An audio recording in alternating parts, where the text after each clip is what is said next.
बताया वो ऐसी बुद्धि हो चुका है कि आपके जब तक संसद में रहेंगे आपका जीना हराम कर देगा। व्यवस्था को पूरी तरीके से ये लोग खत्म करने की साजिश कर रहे हैं। बीजेपी को यही मात जो है ना वो नीट के द्वारा दी जा रही है। वो आप एक समझिए मौलिक रूप से बीजेपी हार चुकी है, क्योंकि तो हम यहाँ पे ये बताने आए हैं कि ये सिर्फ एक दो मामला नहीं है पेपर लीक का। पिछले 7 साल में 70 पेपर लीक का मामला सामने आया है।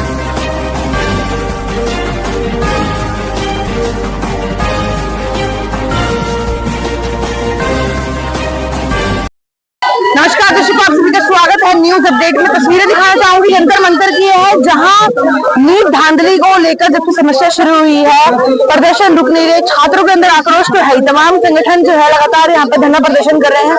इतनी गर्मी पड़ने के बावजूद भी सोचिए, नीट जैसा इतना बड़ा एग्जाम, उसको जब धांधली निकल रही है तो उसके तार पहले बिहार से जुड़ते हुए नजर आए, फिर गुजरात से निकल रहे हैं। अभी कुछ काला है, पर यहाँ तो अब नजर आ रहा है कि पूरी दाल ही काली है, क्योंकि जिस तरीके से सबूत सामने आ रहे हैं, लोगों के चिट्टे खुल रहे हैं। सूत्रों के माने तो बहुत सी चीजें हैं जो लोगों को पता लग रही है कहीं ना कहीं से कि इसमें कुछ विधायकों का भी हाथ है। सोचिए, क्योंकि वो विधायकों का ना नाम आ रहा है ना कुछ। आपसे बात करना चाहेंगे, आप लोग लगातार लंबे समय से प्रदर्शन कर रहे हैं, जंतर मंतर पर आ रहे हैं। इससे पहले भी आप लोगों ने मांग करी कि आप देखिए, हम यहाँ पे मांग को लेके आए हैं कि एनटीए जो एक बॉडी है उसको पूरी तरीके से खत्म किया जाए, उसको रद्द किया जाए और धर्मेंद्र प्रधान जो है वो इस्तीफा दे। और साथ में क्या कहते हैं, हम ये भी चाहते हैं जो शिक्षा का जिस तरीके से केंद्रीकरण कर लिया जाए उसको फिर से डिसेंट्रलाइज किया जाए। पहले एग्जाम सीबीएसई करवाती थी, हर एक सारे यूनिवर्सिटी के पास ऑटोनॉमी होती थी जो एग्जाम करवाते थे। वो अब क्या हो रहा है, उसकी जगह एनटीए करवाना शुरू किए। तो जितने भी जो एग्जाम शेड्यूल थे उसको कैंसिल करवा दिया गया है। तो ये सिस्टमेटिक प्रॉब्लम्स है, इश्यूज है पूरे एनटीए के अंदर। उनके 25 मेंबर्स भी क्या कहते हैं परमानेंट नहीं है। जब ये एग्जाम कंडक्ट करवाते हैं, किसी एक्सटर्नल एजेंसी को पकड़ते हैं जो पेपर डिस्ट्रीब्यूट करेंगे, सेंटर चुनेंगे, ये सब चीज में। अब सेंटर जो चुनते हैं ऐसे लोगों का सेंटर होता है जहाँ पे या तो बीजेपी की तरफ से, बीजेपी के लोगों से जुड़े हुए रहते हैं, या फिर उनसे जो भी पैसा खरीद के पेपर ले ले। ये पूरा सिस्टमेटिक फेल्योर है इन लोगों का। तो हम अगर बोल देंगे कि नहीं फिर से एग्जाम कंडक्ट करवा लो, तो उससे चीजें खत्म नहीं होने वाली। आगे भी हमें पेपर लीक का मामला सामने आएगा, आगे भी ये सब चीज देखने को मिलेगा जब तक एनटीए। लोगों को लगता है कि ये चीज हो जाने के बाद आगे और भी चीजें बढ़ेंगी। हाँ, मतलब ये पहले भी थी, देखिए पहले भी पेपर लीक का मामला आया था, लेकिन पहले ना मीडिया दिखा रही थी ना कोई एनटीए उस बात को स्वीकार कर रहा था कि पेपर लीक हो रहे हैं। इस बार नीट के कारण से सारा मामला सामने आया है, तो हमें समझने की जरूरत है। शिक्षा उसका एनटीए एक हिस्सा है जो पूरा एग्जाम को सेंट्रलाइज कर दी है, केंद्रीकरण कर दी है। हम चाहते हैं कि जिस तरीके से पहले एग्जाम यूनिवर्सिटी करवाती थी, सीबीएसई करवाती थी, उसी कांग्रेस की सरकार रही हो या भाजपा की सरकार रही हो, आप लोग डॉक्टर धर्मेंद्र प्रधान को इस्तीफा चाहते हैं, उनका एनटीए को भी चाहते हैं। आखिर ये सवाल अब क्यों उठ रहा है कि इसमें भारतीय जनता पार्टी ने काम क्यों नहीं करे, और सीधे आप लोग दावा कर रहे हैं कि वही सब चीज में सम्मिलित है? मुझे ये लगता है कि जो पेपर पर्सन का सवाल है, जो क्वेश्चन लीक का सवाल है, ये मानता हूँ कि ये बहुत पहले की सवाल है और इसको बहुत पहले ही सॉल्व कर देना चाहिए। हर जो कमेटी बनाई जाती है उसकी एक रिव्यू की जाती है।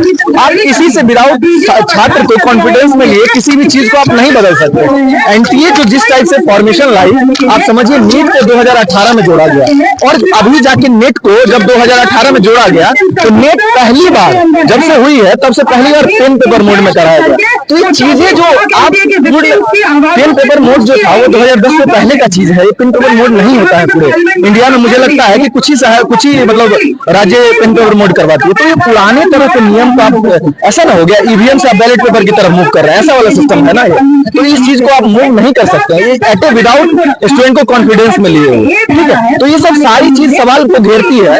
और इससे पहले की बात ये है, इससे पहले की बात ये था कि बीजेपी बहुमत में इस तरह से थी कि मुखर रूप से कोई सवाल उठाए तो उसमें ईडी सीबीआई जिस तरह से कार्रवाई करती थी तो कोई छात्र भी अपने हितों से डर जाता था। तो इस बार जो हुआ कि 4 जून को ऐसा रिजल्ट आया कि बीजेपी ये सारे चीजों में मात खाती दिखी, जो 400 पार का नारा था वो बदल गया।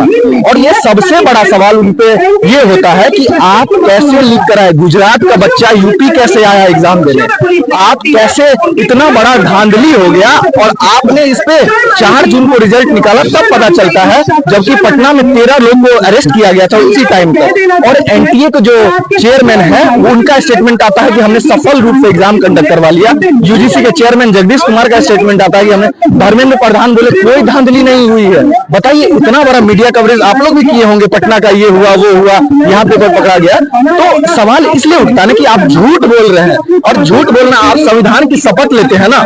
फर्स्ट डे क्या हुआ था 4 जून, ये 9 जून को ये क्या किए थे कि मैं संविधान का शपथ लेता हूँ कि मैं भारत की अस्मिता सबको एकदम से चुन रखूंगा। तो ये मामला यही है कि आप अगर शपथ लेके झूठ बोल रहे हैं तो इसका मतलब आप आज से नहीं जीवन भर से झूठ बोल रहे हैं। तो चीज यही है, मानिए कि कांग्रेस के समय अगर आप कह रहे हैं क्वेश्चन लीक किया, ठीक है, तो सवाल उस समय भी उठे थे और कांग्रेस के समय जवाब रूप से उठे थे, इसलिए सरकार बदली थी कांग्रेस की। अगर गलती कोई करती है तो सरकार तभी बदलती है कि आपकी गलती थी। तो अगर हम आज सवाल नहीं उठा रहे हैं, ये कह रहे हैं कि तो ये तो सब समय से होता था, ये तो हमारी गलती है ना कि हम सवाल नहीं उठा रहे हैं।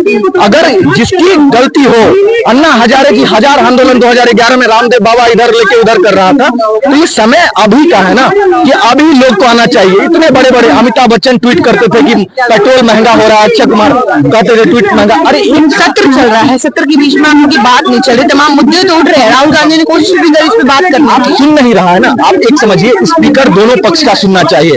स्पीकर क्या करता है, नहीं प्रधानमंत्री का वही है, राष्ट्रपति का वोट ऑफ थैंक्स होगा, इसमें बीच में आप नीट का सवाल नहीं उठा सकते, ये नहीं कर सकते, वो नहीं कर सकते।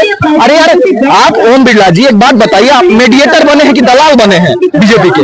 मेडिएटर का काम होता है दोनों पक्ष का बात सुनने का। आप दोनों स्पीकर धनखड़ जी को देख सकते हैं, इनका ये सब चीजें इस टाइप से बनाई गई है कि सिस्टमैटाइज तरीके से विपक्ष को दबा दिया जाए। ये अब होने वाला नहीं है। विपक्ष अब बहुत नंबर में, 233 बहुत होते हैं, और अगर ये पलट गए तो आप देख ही रहे हैं, आप इधर दिखा दीजिए एक बार, ये पलटे तो खेल खत्म हो जाएगा, समझ रहे हैं? तो जनता दल यूनाइटेड और एक तेलुगु देशम पार्टी का ही जरूरत है, वहाँ खेल ही खत्म हो जाएगा। इसलिए मोदी जी घबराए हुए हैं और डरे हुए हैं, बालक बुद्धि जैसा शब्द का इस्तेमाल कर रहे हैं, क्योंकि बालक बुद्धि अब बड़ा हो चुका है। जिस बालक बुद्धि को आपके न्यूज मीडिया ने बालक बुद्धि बन गया, और अब तो अखिलेश यादव और अवधेश प्रसाद भी साथ में है, तो आपकी हालत खराब होने वाली है मोदी जी। कहीं ना कहीं रुइया के तार जो है वो गुजरात से, बिहार से और तमाम राज्यों से लोगों के बीच में निकल कर आ रहे हैं। पहले भी जो समस्या ये चल रही थी कि लोग जो है समझ नहीं पा रहे कि आखिर ये समस्या जो है वो शुरू कहाँ से हुई है। लगातार तमाम संगठन के लोग जो है वो मोदी सरकार, यूके सरकार, ऐसे तमाम नारों को लेकर जो है वो नारेबाजी कर रही है। अब इन लोगों की जो मांग है सिर्फ ये है कि अब ये एजुकेशन मिनिस्टर धर्मेंद्र प्रधान है, उनको इस्तीफा दिलवाना चाहते हैं। तो देखना होगा कि आखिर इन लोगों को इंसाफ कब मिलता है, और आखिर में नीट का जो एग्जाम है क्या 2024 में होगा